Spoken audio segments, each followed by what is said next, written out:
Eliane Bafeno yena Moïse Mbi bazaka mwasi na mobali ke yena Moïse Mbi basalaka nyonso au bobi ke mwasi na mobali basala ndeti ka orchestre mo boye ndeti leader so ça n'est qu'à danseuse babanda déjà à âge à 15 ans depuis la fille azaka na âge à 15 ans juste yebi mosala nzambe pour calculer 15 ans ti lelo basali combien d'années déjà. Bienvenue la fidèle internet sur Emile Congo TV. C'est une belle actualité, c'est une encore les accords pour une information, les accords frais malgré les rumeurs sur les avant à la vie pour ça Kinshasa et toujours par rapport il y a des rumeurs tout ça moi analyse il y a un campo de monde qui ils ont circulé vraiment à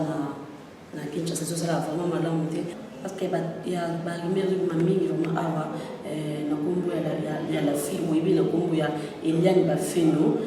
wasana kiso clip malamu kitoko biso so rappeler ça que yemba quand on adora kiango ye o tupo ita kuna makasi mais comme on a comme le nom que fille wo akazaka ni soit disant litanga pasteur Moïse Mbi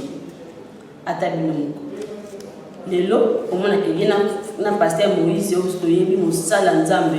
babanda déjà à âge à 15 ans depuis la fille azaka na âge à 15 ans pour calculer 15 ans ti lelo basali combien d'années déjà ya ki chéri ya ki makango c'est déjà combien d'années donc lelo comment que la fille a dénoncé que yena Moïse Mbi bazaka mwasi na mobali ke yena Moïse Mbi basalaka nyonso au bobi ke mwasi na mobali basala to éviter et comme dans l'église mo za na mo stand tabou et comme l'église mo ya na mo su to éviter le bani ndeti ka orchestre mo bo ndeti leader so ça n'est qu'à danseuse est-ce que la réponse à la fille ou à ça ils ont malamu deux amaki et tout le monde a analyse par rapport à site na biso Emile Congo TV et ba réaction na bino ba remarque na bino ba sujet na bino pour me compter biso par rapport à la fille ndenge a dévoilé pasteur Moïse est-ce qu'ils a vraiment malamu pour na na monde qui a malamu te comment que yo ko vivre na monde to lo wana ki pasteur ko vivre na monde que yo na yé simbati ko finga te ko dévoiler ma bene ba mabe ya mobali bana kozala na ye balobaka ngo te baloba trou olamu na ye enoke mabe na olobaka ngo e yesu ko tozwi ye mosala nzambe oyo biso tokoma komisa lelo dadi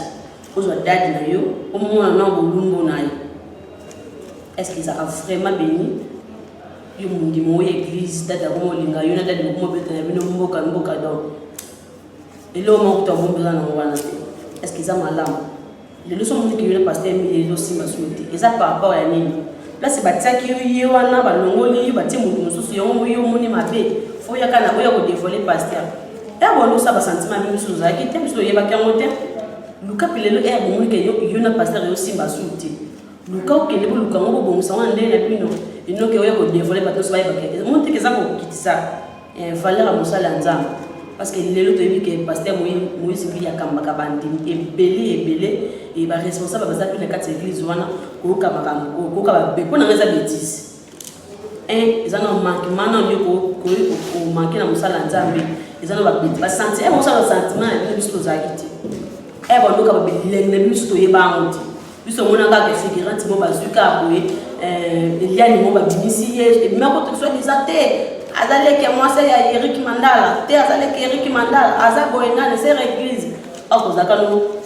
likanga pasteur Moïse Mbi montre que les deux sont pas comment que ozui le mot boye peut-être monsieur bayeba te na tasiata ozui moi vino mo exposant na internet oui ba te que d'autres pas oza comme ça en tout cas c'est personne pas douter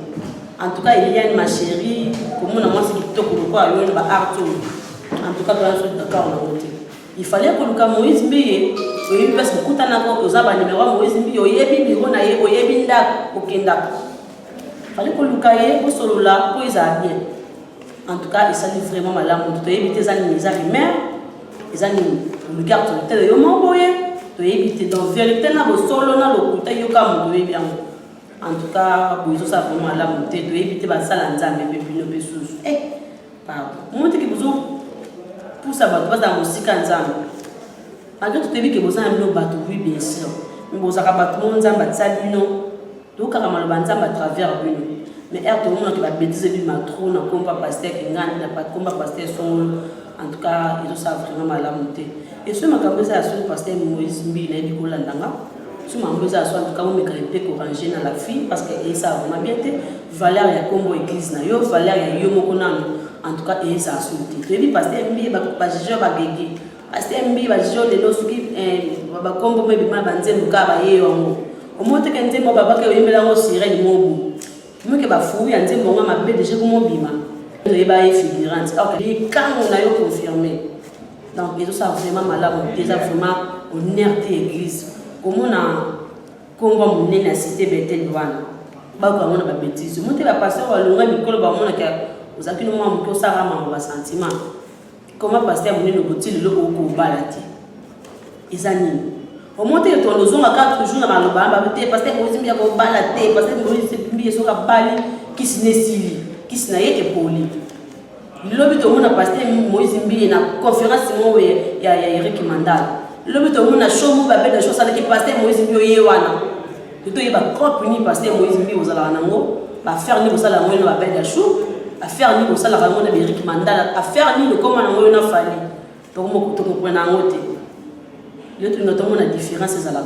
ya banzi ba to ba za musala nzambe na oma o to benga ba ngo bata mokili mais lelo pasteur Moizimbi to mo na différence na oti to yebi to zaka nini social to sala yo bongo donc yo te mo za 3 mourir nzambe de force sangisa biso nyonso te esa malamu te kota ba entourage nous a vraiment mabe makasi en tout cas et personnaire malamu te na komba pasteur Moizimbi na komba église cité Bethel lelo comme on se souvient pasteur et pas face soit tout le monde atabili mubuta la niveau ya ba plaît ba pasteur en tout ça to yebi na komba ya cordon pendant que ataki cordon pour la église cité Bethel comme on a que niveau ya plein wana ya population no pasteur et parfois ça me en tout cas non comment pasteur Moizimbi ba tout cas wa longa na yo ba sa mo malamu na mo to eba ikuti ka ko longa on mona que cordon le pas longa kepe na sisi makasi d'autres pas besoin mon que pasteur Moizimbi yo ndozo makama be place batanga kama mabe faut yo retrouver na kati za kanini pasteur et ba face le alonga pour na nini eza mamba mbongo eza mamba nini parce que ebele bazo mabe pour le pasteur Moizimbi paraîtrait que omeka ki pe mbolo ngaki pe omeka na mosa ya mokambi na yo simbité parce que beauté wana yo ko maîtriser on te pas na yo comme on appelle lelo yo frère le monsieur se pasteur et Mike Kalambai to éviter ça faire nini vous allez comment pasteur ou soit vous allez ka frère ka o yembla ka nzambe donc on appelle le adoration ba prière après l'intercession de l'église sont le paka mais vous comprenez affaire yo na peine le suka wa divorce on est la tête divorce on continuera kaka depuis que va tenir sur 100 mètres yo na peine mais le comment on que peine peut à dénoncer na ba site internet que en tout cas on dit au beta yé makas to yé za la pona nini est-ce que pour ça on a une peine les c'est la tête ok tout ça quand le temps on va ndongo solo là il s'agit à futa bampa ko ba ndongo sala na ngolo ma ko na d'ailleurs parce que mai peine na ngo pa mbate peine peut trop trouver ba fin de so pardon ah mais que si la vie sur communication to communiquer peine le quoi qu'il faut ba luka ba peine la lobini so so ko ça on bon internet ça va comme ba si jamais en tout cas pour ya suka au côté sous tête au talaté yo batinda comme musique bato musique États-Unis comment on retrouver ah ok Michael Lambaya beta to éviter ezakanini en plus ko beta wana tina ba quiz ba nyonso wa zoki ko beta ngo zakini to zakina bilambo zoki na kati plus andeni en tout cas tous en pour la vérité frère Michael Lambaya so comme pasteur en tout cas boy ba ko se comporter malamu comment que yo musala nzambe au bali ça les divorce pas même 2 ans sur 3 ans au divorcer c'est que ça qui font tant nzambe te vanda ki meta ki musala nzambe vanda ki ma senga nzambe kota ba mabonde ko kota ka nzambe nini zo comme lo na vie peut-être moi ina ne moya répondre ma groupe super mo longa ne malamu c'est peut-être la fille aux chanteuse na kuna kata groupe wana asaka moi site nyoso luka pa pena ye pas na honte zali solo male mo oké pe na fa no mo ni fando tu ni pe volonté nzambe so les amants malamu akubala ni kaka en tout cas mambe ko leka ko sa vraiment malamu te frère pasteur Moizimbi na frère pasteur Mike Kalamba en tout cas bon ça va venir na Bible parce que nous sommes tous hommes les accords fin nzambe parce que oza pasteur te subi na vie na yo tambola malamu te subi na vie na yo ozo vivre na ba mibale belé ozo vivre na base belé ozo vivre na base batu na mibala ba mabala en tout cas esuka kana mamba nzambe ayebaka ko sama na ya bimisaka na kwasa donc mai veni na pamba en tout cas izo sa mabe makasi et analyse ça pour nous sur quoi on que comme quoi intéressant qui est vraiment en tout cas pour ça analyse appel remarque la question pour répondre à nos cas na site de ML Congo TV. En tout cas vous allez vraiment brancher vous s'abonner massivement na site en tout cas maman la maison. Merci à Kapa Kitoko, merci à mon réalisateur Natasia Taimototo, merci à l'assistante de Jenny, merci à Bantono sur qui branché, merci à l'espace pour Malam Apocalypse Vendée, merci à Bibliothèque sur branché, merci à ma fan sur ML Congo TV. En tout cas restez branchés sur ML Congo TV. Bye.